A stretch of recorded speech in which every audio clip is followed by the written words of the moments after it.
Hello, welcome to Legislative Report. I'm State Representative Kate Harper of the 61st District in Montgomery County. The topic of today's program is the state pension systems.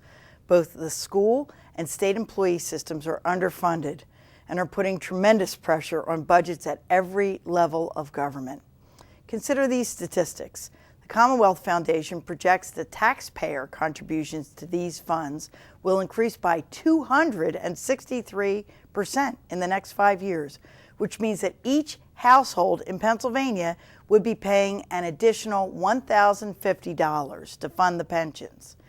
As a member of the legislature, I'm well aware we must look at long-term solutions to make the system sustainable going forward, but I also believe that some short-term remedies are needed to stave off massive property tax increases and to keep government services in operation. Joining me today are two of my colleagues here in the House that have been working on solutions for the pension shortfall problem, Representative Glenn Grell and Representative Warren Camp. Gentlemen, welcome to the program. Good morning. Thanks, Kate. Hi, Kate. I want to tell our watchers today that the three of us are all lawyers, which is actually sort of unusual for the Pennsylvania General Assembly. Less than 20% of the whole General Assembly are lawyers, and it just so happens that when I went looking for the guys who could discuss the pension problem knowledgeably, the two of you were tops on everyone's list. Now, I know that's partly because Representative Glenn Grell, you are on the board, the retirement board that deals with these pension issues, right, and that Representative Camp has introduced legislation that he's working on to work on some of the pension issues that we have. Now, today's program is about the problem. We want to let people know why is it that Governor Corbett has said that the pension problem is like a tapeworm in the state budget, and what are we going to do about it? Most people do know that we have a balanced budget requirement in Pennsylvania and that we don't deficit spend and we don't print money. So every year by June 30th, we have to make the budget balance. And if our costs for pensions are going up, that means either we raise revenues or other things get less money than they got before. Most of my viewers also know that in this terrible economy, we're not getting the increases in income taxes, business taxes, and sales taxes that we normally expect. When the economy's buzzing along and people are making money and spending money, all those tax revenues go up. We haven't seen that for 4 years. So we have this gigantic tapeworm and we have a bad economy. So before we get started talking about how we got into this mess, I'd like each of you to tell the viewers a little bit about yourself. We'll start with Glenn. Okay. Where are you from and how did you get involved in this? Okay. I'm a representative from Cumberland County, right across the river from the Capitol. My district is a suburban district. I represent 3 school districts. I've been in the House now. I'm starting my 5th term. And 2 terms ago, I was appointed by the Speaker to be the House Republicans' representative on the PSERS board, which is the Public School Employees Retirement System. That's the teachers and right, principals. Teachers and all school employees. Okay. There are about 590,000 active and retired members of that PSERS system. Wow. It's about a $50 billion fund. The other plan is the SERS plan, which is the State Employees Retirement System. That's about a $25 billion fund, and that has about 230,000 active and retired members. Between the 2 funds, they pay out about $8 billion a year in benefits to retired state employees and retired school employees. Wow. Okay. And Warren, can you tell the viewers a little bit about yourself? You and I are practically neighbors since you're from a piece of Montgomery County and Chester County, but tell the viewers a little bit about who you are and how you ended up in the General Assembly. Right, Kate. So I live in Paoli in Chester County, and I represent the 157th District, which is partly Chester County, partly Montgomery County. I've been in office, I just got reelected. This is my 2nd term, so just 2 years. And I would say the way I got involved in the pension discussion was in my former life as an attorney. My practice had a defined benefit plan, and I served on a committee in that business to oversee that and look at changes to it. So it was natural for me to be interested in this, and it is a very big problem, and I like to tackle big problems, so that's why I This took a is look a at big it. one. Okay. Well, let's talk a little bit. I'm going to start with Glenn. I guess the first thing I should mention is that there's a very good report out, the governor's report, sometimes called. It's the Keystone Pension Report, which really outlines the problem for people who want to go deeper than this show can do. But let's talk a little bit about that. How do you think we got into the mess that we're in? Well, the mess that we're in, to quantify it, between the two funds, they are $41 billion underfunded, which means that if everybody came in and cashed in their retirement plan, we would come up $41 billion short in being able to pay everybody. Okay, now before we go any further, let's point out that our entire budget for the year is about $27 billion. Correct. So it's for everything, for corrections, for Medicaid, for everything is smaller than this hole you're talking about. And we also have to make it clear that anybody who's retired from the state or the school districts, your pensions are not in jeopardy. There is ample money there to pay the current pensions as they're coming due. Right. So if you're in pay status right now, stop worrying. Correct. The money's there for you, and we're going to take care of it. But go ahead. Yeah, we're talking more in terms of long-term viability of the plan. There are really 4 reasons why the pensions got into the situation they're in now. One is about 10 years ago, there was a pension enhancement that was voted by the legislature that increased the multiplier, therefore increasing the benefit that's payable to retirees. Okay, let's stop right there, because I think it's important to clarify that last session we rolled that back. Correct. But a lot of people qualified for the benefit, and in fact a lot of people even retired with the enhanced benefit. And the benefit was retroactive. But when we rolled it back, we couldn't go retroactive because of a constitutional issue. And the constitutional issue is that Pennsylvania generally regards a pension once earned as a property right. Correct. And that's why we're not talking about taking away pensions of people who are already in pay status. I don't want any retired teacher out there worrying. Correct. Okay? Correct. The second thing I want to point out about your first point is that you fellows weren't in the legislature at the time, and I voted no. In all fairness to my colleagues, the pension funds were overfunded at that time. The stock market was going great guns, and the actuaries all thought that there was enough money to pay the enhanced benefit. Right. But as we all know, 9/11 happened, 2008 happened, and everybody sitting out there knows that the stock market dropped like a stone and we didn't get the investment returns. Right, and that's the second reason for the unfunded liability. We had 2 very substantial market dips that cost the funds, both of the funds, considerable earnings. It's important to note that of the total pension pie, over half of the pension pie comes from investment income. Historically, the employee pays in about 25%, the employer pays in about 25%, but the investment earnings is where the real value comes from those plans. So when you have a strong dip in the investment earnings, that throws the whole system into a tailspin potentially. Now we've recovered a little bit since then, but that market risk is inherent in a defined benefit plan. And okay, it's really stop coming right home to there. roost. Yep. Because the other thing I want to make sure people understand is, you know, many teachers who are currently working and retired teachers are saying, I made my contributions. And that's true. They did make their contributions. But we count on the fund making money in the market. And that's where we've had a major problem. Well, we also count on the employer making their contributions. Sure, and who's the employer? In the case of these funds, the employer is the Commonwealth and the school districts.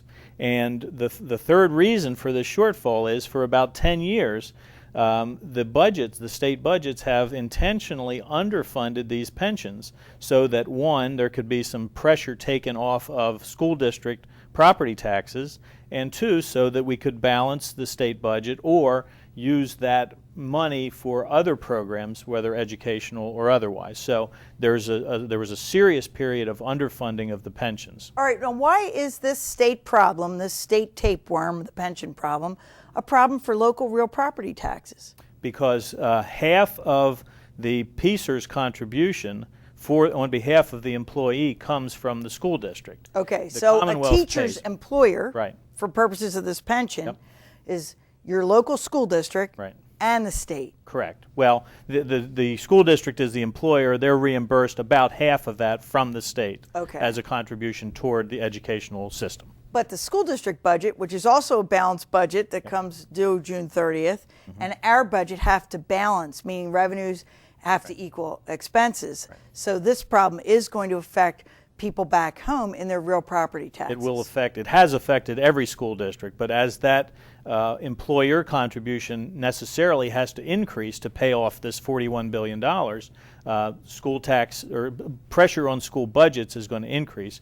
And it's like paying your mortgage. You have to pay your pension, you have to pay your debt service, and other programs, whether at the state level or the school district level, get crowded out because of this overriding obligation. Because we Kate, maybe only if have I so could much. Want to just interject something there? So the problem right now is really serious because the contributions that the taxpayers have to put in, when we're talking about local property taxpayers, but also their state income taxes going into this, those are going up each year at very large amounts. So they're having a huge impact on the local school district budgets and also on the state budget. The reason for that is essentially the two pension funds, the state employee pension fund and the school district pension fund, are cash flow negative. In other words, between investment returns and all the money that the taxpayer is putting in, we are still paying more out in benefits than we are earning. Getting in a year. So that essentially the unfunded part of the liability is increasing and the amount of money we have in the funds is decreasing. Okay. So you have less to invest as well. So what's going to happen is the cost every year is going up and the revenues are not keeping pace with it. Even the contributions that are being made by the employee, the teachers and the state employees, and by us, so we have an imbalance there. Now you said there was another reason. I want to let's get the problem out on the table first. Yep. And then we'll take a short break, and then when we come back, we'll talk about what are the possible solutions. But go ahead. On top of all these other things, the fourth reason is that the legislature in the past has addressed this problem essentially by refinancing the debt. They've spread out the amortization of the unfunded liability to the point where it's like refinancing your mortgage. You end up lowering the annual cost or the monthly cost, but you extend it and you pay it off. You increase the total obligation. The so those are the four things that all came together to result in this $41 billion unfunded liability. All right, there's one more thing that I have to ask Representative Warren Kampf to explain because this is his area. People don't understand the difference between a defined benefit plan and a defined contribution plan. In private industry now, most plans are defined contribution, but in most governments, and that's everybody from your borough or township on up to the federal government, their defined benefit. Can you give us a little description of what the difference is? So a defined benefit is, I think, what people think about when they say the word pension. In other words, it's how long have you worked in a place, there's a formula, your sort of final highest salary is part of the formula, a multiplier that Representative Grell mentioned is part of the formula, and your years of service.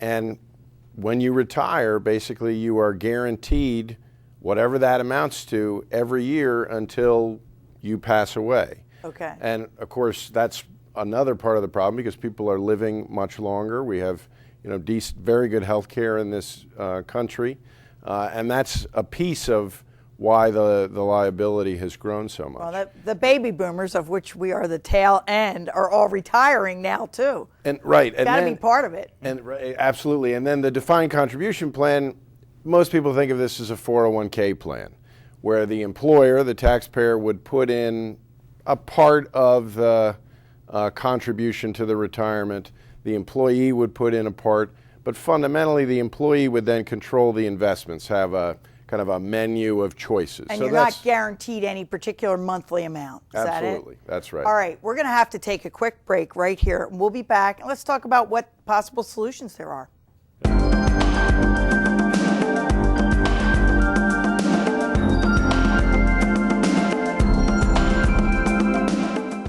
Did you know that Violet Oakley was the first female artist to receive a large commission for artwork done in a United States Capitol building? In 1902, Joseph Houston, designer and architect for the Third Harrisburg Capitol building, commissioned Violet Oakley to paint murals for the governor's reception room. He believed that Oakley's contribution would add interest to the building and act as an encouragement of women of the state. Prior to beginning her work for the Capitol, Oakley set out to England to conduct research for her murals. Upon return, she decided to center her artwork on William Penn and the founding of Pennsylvania. Oakley made sure that Penn's ideals of justice and peace could be seen throughout her work. In 1906, she completed 13 murals titled The Founding of the State of Liberty Spiritual and was placed in sequential order around the governor's reception room. These murals were some of the first to be installed in the Capitol. When Edwin Austin Abbey, another artist for the Capitol, died in 1911, Oakley was offered another opportunity to create murals for the unfinished Senate and Supreme Court chambers. Her work on the Senate murals, including International Understanding, was completed by 1919. Oakley then completed the Supreme Court murals, including the Divine Law, by 1927. Oakley is said to be the principal artist for the Capitol, with a total of 43 murals on display. She remains one of the greatest muralists in the United States. Now you know. Welcome back to the program. I'm State Representative Kate Harper. The topic for today's legislative report is the state pension systems, both for teachers and state employees.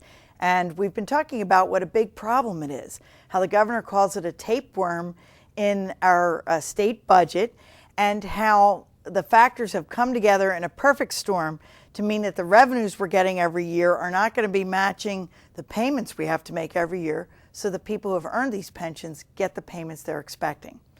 So we've laid out the problem, gentlemen. Now let's hope we've got some optimistic things we can suggest that might help us get through this.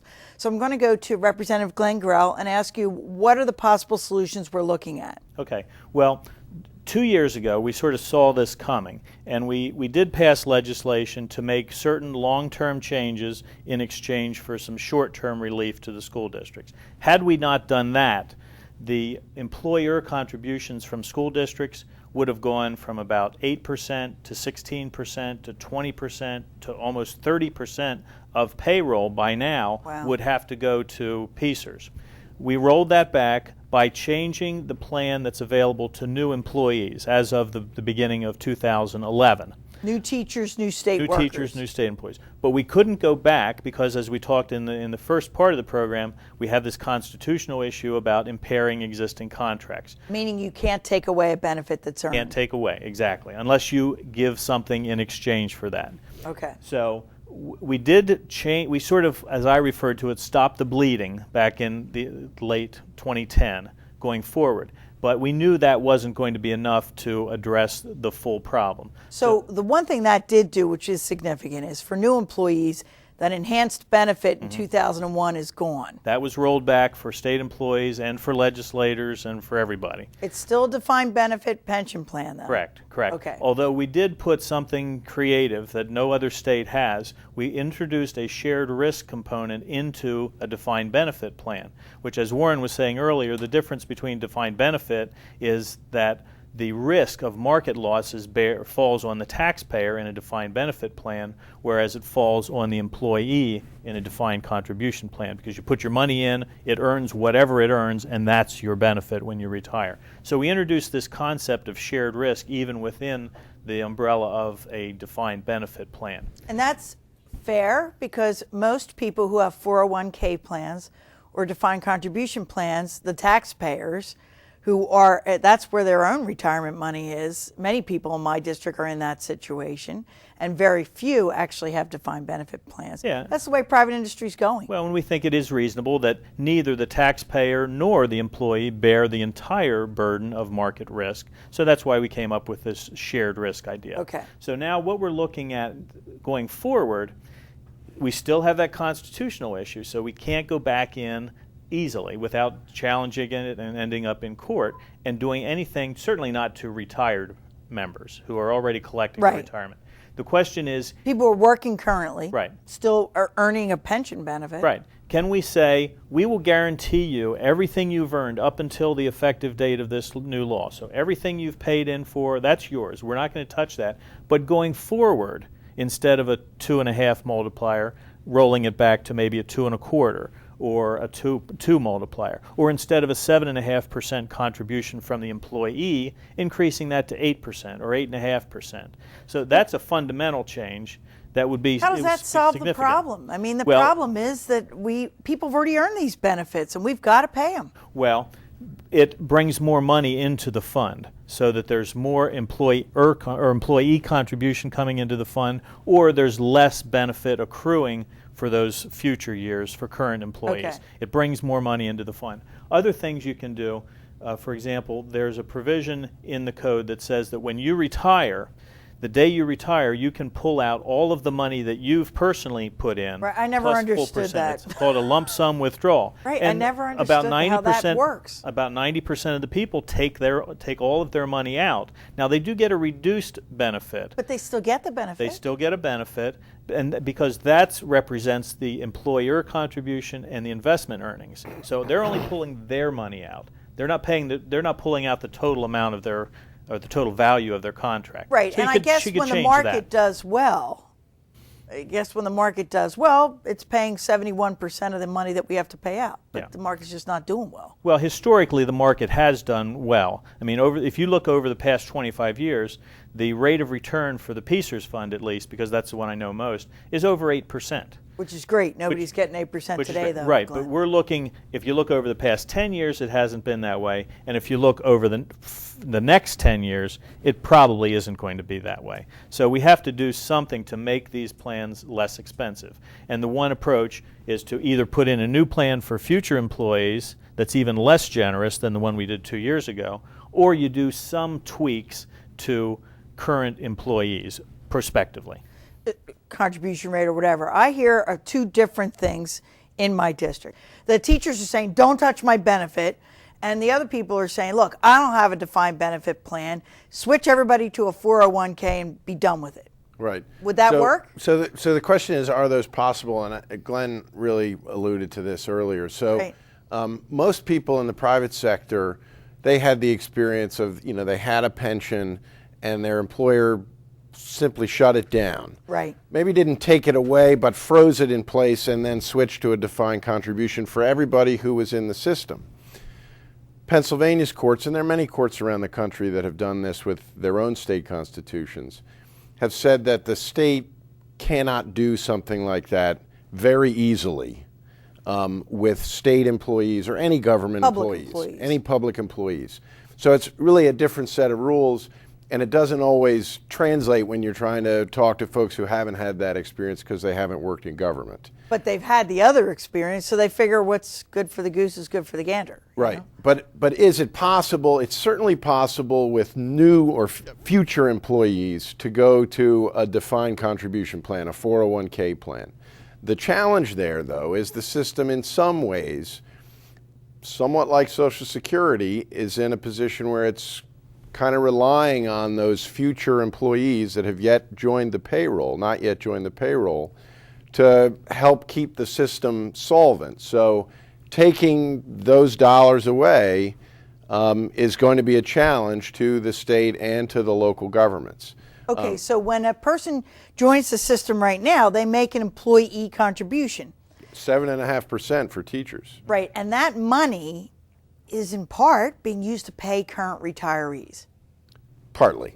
Similar to Social Security, where you and I we're all paying right now Social Security. Theoretically, it's in a lockbox for us to use later when we finally get around to retiring. But in reality, it's going out to our mothers and fathers and grandparents and who are getting Social Security right now. Right, in part. But the problem with the flip side of that, the problem with continuing to add new people to the pension system, even though it's a reduced benefit and more affordable for the taxpayer, the problem is if we continue to add more people to the system and we get into this fix, say, 10, 15, or 20 years from now where there's underfunding or the stock market goes down, we're going to face this same problem again with a whole new set of perhaps 500, 600,000 public school workers and state workers. So there's a good argument